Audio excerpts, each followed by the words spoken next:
एकाडे परिचय प्रदान ईश्वर कुमार पंडा जिला सभापति। कौन पर आज सुपरिटेडेंट पुलिस कार्यालय सम्मुखें आपंकर आज देखो आज की 15 दिन होगला आड़ी बालकाटी पंचायतर बालकाटी ग्रामर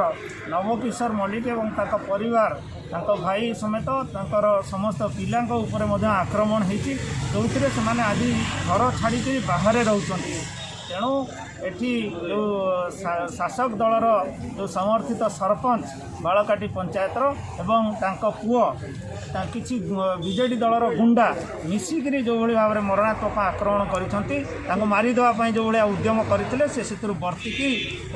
ट्रिटमेंट हवा को गला बेले आक्रमण करागला एफआईआर ग्रहण करागला ना एसडीपीओ पछरे जड़े सांबादिक सहायता एफआईआर रुजु होते आज पर्यंत पुलिस हाथ खाली कर बसी एवं एथुरु जना पड़ुची सेठी जे आईआईसी अच्छी से शासक दलर इंगित काम करुछंती एवं एठी एसपी ए घटना को जानी आज 15 दिन पर्यंत हाथ खाली कर बसचंती तार कारण होची सेठी जे विधायक अच्छी प्रताप केशर देव राजबाटी गुंडा मानक ए दोषी मानक सहायता प्रदान करछंती एवं राजबाटी आश्रय देछंती तेणु आमे आज से आईआईसी को बदली एवं नवकिशोर मल्लिक को माड़ होती आज से असुस्थ होकर घरे पड़ी शोचती आसीपारना धर्मपत्नी ये आम सांगे आज बसचंती न्याय निश्चित मिलवा दरकार एवं केन्द्रापड़े जो दलित विरोधी एटी सरकार बीजेडी दलर जो सरकार साजी दलित विरोधी साजी ताहा निश्चित भाव शेष होगा दरकार से भारतीय जनता पार्टी आज ये केन्द्रापड़ा जिले में एसपी कार्यालय बसी एवं यह अनिर्दिष्ट काल आम ये बसबू जो पर्यंत दोषी गिरफ न होती आईआईसी बदली न होती तेरे या पूर्व राज्य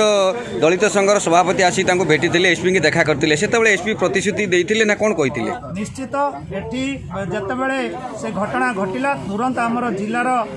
एसी मोर्चा सभापति सुधा मल्लिक नेतृत्व में गोटे टीम जाइतिला सेठी घटना परिदर्शन करके आसिला परे पुणी राज्य सभापति गत 7 तारिख दिन मुझे जाइली निजे राज्य सभापति डॉक्टर विभू प्रसाद तरेई आमर जनरल सेक्रेटरी आमर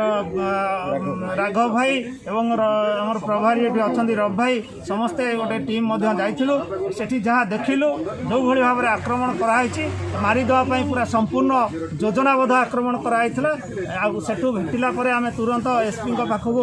आसीलु एसपी आमको समय दे पारे ना एडिशनल एसपी सहित कथबार्ता होता से कहले जे एसडीपीओ छुट्टी रे अछंती छुट्टी रे आसिला परे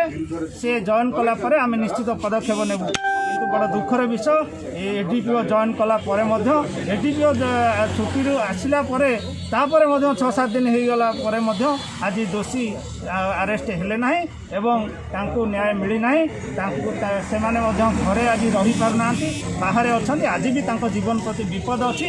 तेणु ए निश्चित भाव में पुलिस सहित शासक दलर मधु चंद्रिका एवं सेठी प्रताप देवकर पछन हाथ थिबा कारण आज ये घटना दोषी दंड पाई पारना तेणु भारतीय जनता पार्टी के चुप बसी ना ये घटना को पूरा आरंभ दिन आज पर्यंत आम चल रखीचु और आज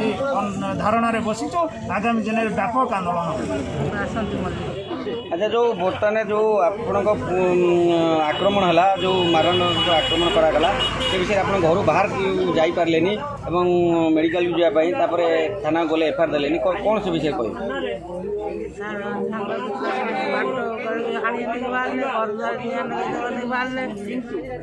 थाना आड़ी थाना तो बुझिला बार बार बुझुଛୁ कौन कर न्याय न पाला उठिमु ना। अच्छा बर्तमान से रोचंदी कोठी कौट रोच बर्तमान आम घर को जाई पारना पुलिस प्रशासन किसी आपन को आमर किसी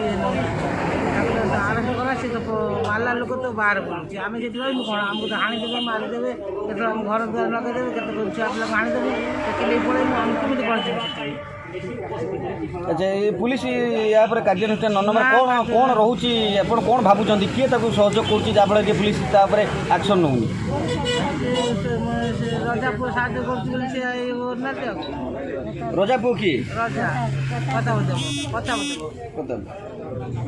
सीधा सड़क अभियोग आणुंट प्ररोचन बर्तमान से पुलिस माने पुलिस कार्यानुष्ठान नौ फाइनाल मु न्याय न पाइला परे मु एठी रही बसिକି नन जीवन ଯାହା ହବ ଆଉ ଘରକୁ ତ ଛାଡେ ନା ଆମେ ତ ବାହାରେ ବୁଲୁ ଆଉ ଜୀବନ ରଖି ଲାଭ କ'ଣ परिचय प्रदान करिए କଳ୍ପନା ମଲ୍ଲିକ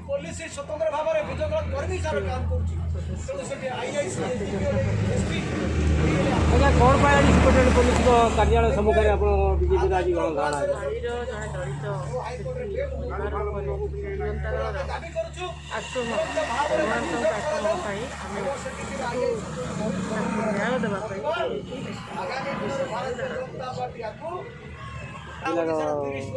ଗ୍ରହଣ ନ କରନ୍ତି ବା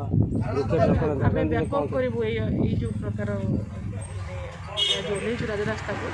ଏ ଆନ୍ଦୋଳନକୁ ଆମେ ବ୍ୟାକଅପ୍ କରିବୁ। ପରିଚୟ ପ୍ରଦାନ କରିବେ ପ୍ରିୟଦର୍ଶନ ନନ୍ଦ କେନ୍ଦ୍ରାପଡ଼ା ଜିଲ୍ଲା ମେଳାମଞ୍ଚ ସଭାପତି। ଆଜ୍ଞା କ'ଣ ପାଇଁ ଆଜି ଏସ୍ପି ଅଫିସ୍ ଆଗରେ ଆପଣଙ୍କର ଗଣଧାରଣା ହେଲା? ଦେଖନ୍ତୁ ଆଳି ନିର୍ବାଚନ ମଣ୍ଡଳୀର ବାଳକାଟି ଗ୍ରାମରେ ଯେଉଁ ଦଳିତ ପରିବାରକୁ ଆକ୍ରମଣ ହେଇଛି ସେଥିପାଇଁ ଆଜି ଭାରତୀୟ ଜନତା ପାର୍ଟି ଆଜି ଏସ୍ପି ଅଫିସ୍ ଆଗରେ ଧାରଣାରେ ବସିଛି। ଯେପର୍ଯ୍ୟନ୍ତ ଦୋଷୀ ଗିରଫ ନ ହେଇଛି ତାହେଲେ ଭାରତୀୟ ଜନତା ପାର୍ଟି ନିଶ୍ଚିତ ଭାବରେ ଆନ୍ଦୋଳନ ଜାରି ରଖିବ। ଆମର ଦାବି ଅପରାଧୀ ଜଲ୍ଦି ଗିରଫ ହେବା ଦରକାର। ଯେ ସଭାପତି ରାଜ୍ୟରେ ଅଛନ୍ତି ସେ ତାକୁ ପରିବାରକୁ ଭେଟିଥିଲେ, ଭେଟିକି ଆସିଲା ପରେ ତାର କିଛି ପଦକ୍ଷେପ ନେଲେ ଏସ୍ପିଙ୍କୁ ଭେଟିଥିଲେ। ନିଶ୍ଚିତ ଭାବରେ ଆମେ ଏସ୍ପିଙ୍କୁ ଭେଟିଥିଲୁ। ତାପରେ ସେଠି ପ୍ରେସ୍ ମିଟ୍ ବି ହେଇଥିଲା, ରାଜ୍ୟ ତରଫରୁ ପ୍ରେସ୍ ମିଟ୍ ହେଇଥିଲା। ତ ପ୍ରେସ୍ ମିଟ୍ରୁ ଆମ ରାଜ୍ୟ ସଭାପତି ସମୀର ମହାନ୍ତି ମହୋଦୟ ଆମକୁ ଦେଇଥିଲେ କି ଆମେ ଧାରଣାରେ ବସିଛୁ, ଆଜି ଧାରଣା ପାଇଁ କହିଥିଲେ। ଆଉ ଏ ଧାରଣା ଯେପର୍ଯ୍ୟନ୍ତ ଗିରଫ ନ ହେଇଛି ଅପରାଧୀ ଆମେ ଧାରଣା ଅଭିମନ୍ୟୁ ଗୋଚ୍ଛା ଜିଲ୍ଲା ସାଧାରଣ ସମ୍ପାଦକ ବିଜେପି। ଆଜ୍ଞା କ'ଣ ପାଇଁ ଆଜି ସୁପରିଟେଣ୍ଡେଣ୍ଟ ପୋଲିସଙ୍କ କାର୍ଯ୍ୟାଳୟ ସମ୍ମୁଖରେ ବିଜେପିର ଆଜ୍ଞା ଗଣଧାରଣା? ଆଜ୍ଞା ଆଜି ପୋଲିସ ଏଠି ନିଦା ବିଷ୍ଣୁ ସାଜିଛି। ଆଳିରେ ବାଳକାଟି ପଞ୍ଚାୟତର ବ୍ୟାପକ ଦୁର୍ନୀତି ପ୍ରତିବାଦରେ ଯେତେବେଳେ ଗୋଟିଏ ସାଧାରଣ ପରିବାର ଦଳିତ ପରିବାର ଉପରେ ମାରଣାନ୍ତକ ଆକ୍ରମଣ ହେଇଛି, ସେ ପରିବାରର ସ୍ତ୍ରୀ ପିଲା କାହାକୁ ଛଡ଼ାଯାଇନି ଏବଂ ସେ ଯେତେବେଳେ ଏତଲା ଦେବାକୁ ଯାଉଛନ୍ତି ପୋଲିସ ତାଙ୍କୁ ଏତଲା ନେବାକୁ ମନା କରିଛି ଏବଂ ଚାପ ପରେ ଏତଲା ନେଉଛି। ଆଜି 15 ଦିନ ଘଟଣା ଘଟିଗଲା ପରେ ଆଜି ସେ ଦଳିତ ପରିବାର ଜୀବନ ଭୟରେ ଯାଇକି ଘର ଛାଡ଼ି ଆଉ କାହା ଘରେ ଆଶ୍ରୟ ନେଇଥିବା ପରେ ମଧ୍ୟ ଆଜି 15 ଦିନ ଘଟିଲା ପରେ ପୋଲିସ କୌଣସି